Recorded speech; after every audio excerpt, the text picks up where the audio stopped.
ஏதோ தன்னை எம்ஜிஆர் நினைச்சுக்கிட்டு ஜெயலலிதா அம்மையார் மாதிரி நினைச்சுக்கிட்டு சவுண்ட் விடுறாரு. ஸ்டாலின் சொல்றார், எடப்பாடி பழனிசாமி எம்ஜிஆரை போல அம்மா பேரை சொல்லி அவர் போல என்னமோ மக்கள் கூட்டிருக்கணும். நான் ஒண்ணுமே இல்லப்பா, நான் தொண்டேன், கீழே இருந்தா மேல வந்து பல கூட்டத்தில் சொல்லிட்டேன்.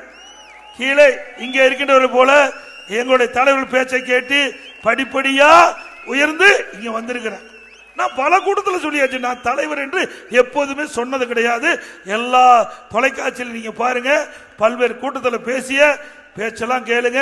ஏன்னா அவர் கேட்கறதுக்கும் எப்போ கேட்டதும் கிடையாது, அவரு மற்ற சொல்வதும் கேட்க மாட்டாரு, தனக்கும் கிடையாது. அது வேண்டாம், தப்பா போயிரு, வேண்டாம். விமர்சனம் பண்ண நீ ஒருமையில பேசலான்னு சொல்லுவார்.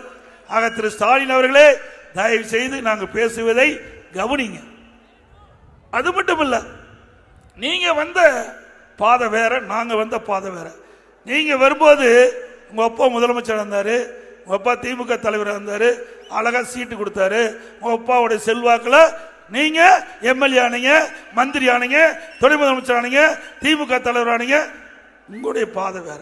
எங்களாட்டம் இங்க இருக்கிறவங்களாட்டம் உங்களை போல நின்று தலைவருடைய பேச்சை கேட்டு கிளை செயலாளர் இருந்து, ஒன்றிய பொறுப்பு இருந்து, மாவட்ட பொறுப்பு இருந்து, மாநில பொறுப்பு இருந்து, எம்எல்ஏ இருந்து, எம்பி இருந்து, மந்திரி.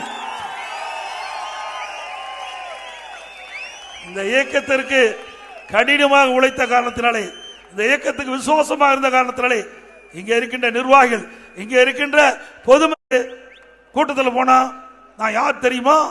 முத்துவேல் கருணாநிதியுடைய மகன். உங்க அப்பா பேரை சொல்லிதான் உனக்கே தெரியுது. உங்க அப்பாவுடைய அடையாளத்தை தான் நீ வாழ்ந்துட்டு இருக்கிற.